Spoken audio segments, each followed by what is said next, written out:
soit à vous. Évangile de Jésus-Christ selon saint Matthieu.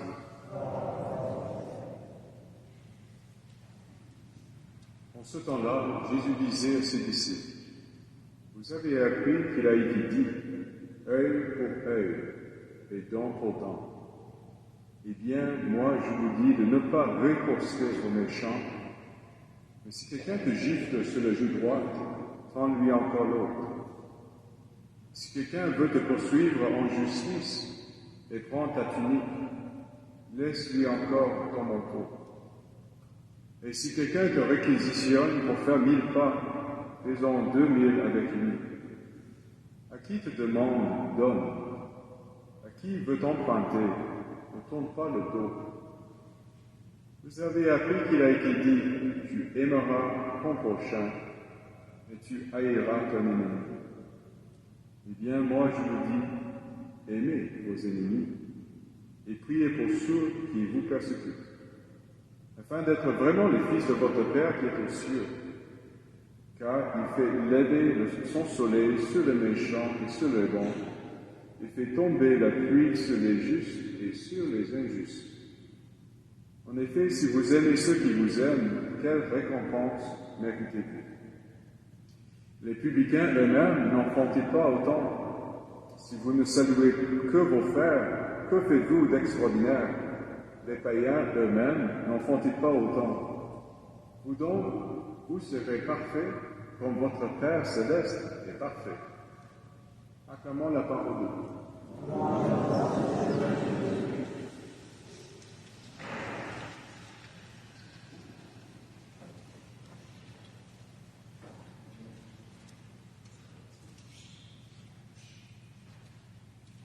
S'il y a une phrase qui frappe nos oreilles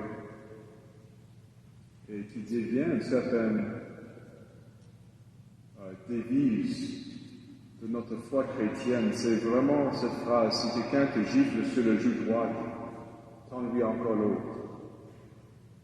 Ou un peu plus tard, aimez vos ennemis. Je vous donne 2 raisons pourquoi nous devons le faire. La première raison, si on considère celui qui nous fait du mal. La personne nous fait du mal pour un instant, pour un moment. Est-ce que nous connaissons sa vie entière? Comment cette personne a été un enfant chez quelqu'un, chez ses parents? Comment cette personne a été éduquée ou pas? Dans quelles conditions cette personne a vécu et a grandi, a vécu son adolescence et puis sa vie adulte? Et au moment que je vois cette personne qui vient me donner une gifle, qui me fait du mal, c'est pour un moment, un instant. Mais il a déjà, ou elle a déjà fait une vie, un parcours. Et de l'autre côté, est-ce que nous connaissons son avenir? Qu'est-ce qui lui attend? Une vie différente peut-être. Quand est-ce que cette personne va changer son cœur pour devenir autre que méchant? Est-ce que cette personne va continuer à souffrir? Ou est-ce que cette personne va recevoir ou trouver une guérison, un soulagement? Donc, quand quelqu'un vous fait du mal, c'est pour un instant, un moment. Et nous ne pouvons pas être juges sur sa vie entière. Et ce que le Seigneur nous demande, c'est la deuxième considération. C'est de ne faire qu'aimer. Aimer seulement, comme Dieu fait toujours. Dieu ne peut faire qu'aimer.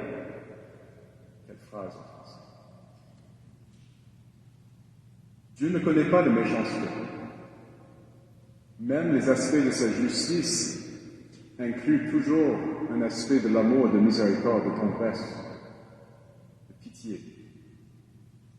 Donc, comme notre Seigneur a choisi d'aimer jusqu'au point de mourir pour nous libérer, pour nous guérir, pour nous donner la vie, nous devons faire pareil. Nous avons entendu parler des saints martyrs, notre patronne Agnès, était une sainte martyre. Et comment être martyr? Oui, les gens sont morts pour la foi. Mais une condition pour devenir martyr, c'est qu'ils démontrent un amour surnaturel pour ceux qui leur font mal. Ils aiment ces gens. Et c'est pourquoi ils vont dire quelque chose comme « Seigneur, parle dans leur ce qu'ils me font parce qu'ils ne savent pas ce qu'ils font. Je leur pardonne. » Au moment qu'ils perdent leur vie. Donc, si Dieu nous a choisis pour être ses disciples, des agents de sa charité, de son amour, nous devons comprendre quelque chose. Aimer quelqu'un, c'est pas facile. Les publicains ou les païens aiment de manière facile parce qu'ils aiment les gens selon les qualités humaines. Cette personne est agréable, elle est belle, lui il est charmant. C'est facile à aimer les gens qui vous offrent des cadeaux. Mais Dieu aime parce qu'il souhaite un changement de cœur chez nous. Donc il est prêt à souffrir tant, jusqu'au point que nous apprenions comment changer notre vie. C'est pourquoi c'est lui qui reçoit les coups. Notre Seigneur Jésus. Nous allons commencer bientôt les 40 jours de préparation du carême et nous allons aboutir à sa passion, la semaine sainte. Il veut terminer sa vie sur la terre, au moins avant son crucifixion, avec beaucoup de souffrance, beaucoup de rejet. Mais tout cela est en vue de nous donner la chance de comprendre à quel point il nous aime. Et grâce à son don de soi, nous avons maintenant le principe de guérison et de libération. Son aide, sa vie en nous. Et c'est pourquoi nous ne pouvons jamais prononcer un jugement final, un mot qui va tuer quelqu'un, parce que cette personne m'a fait du mal. Est-ce que je peux me défendre? Bien sûr. Est-ce que je peux corriger quelqu'un? Mais oui. Mais toujours en vue de l'aimer et de l'aider. Et non pas juste pour mon propre avantage. Nous devons toujours mettre à côté notre propre intérêt, notre propre ambition, notre propre avantage. Si nous voulons découvrir c'est quoi l'amour. Je vous demande de prier demain pour les jeunes qui vont venir ici pour la messe familiale. Pourquoi? Ce sont des enfants qui font la catéchèse. Mais ce n'est pas la catéchèse que vous avez reçue. Parce que vous êtes formés dans une culture, une société, un contexte chrétien. Eux non plus. Ils ne savent pas c'est quoi un contexte chrétien. Ils sont éduqués dans un système matérialiste. Ils ne comprennent pas qu'il y a une vie après la mort. Ils ne comprennent pas pourquoi Dieu a envoyé son Fils sur la terre. Ils ne sont pas fermés à cet aspect, mais ils sont profondément ignorants. Parce que quand on leur pose la question, est-ce que vous priez? Non.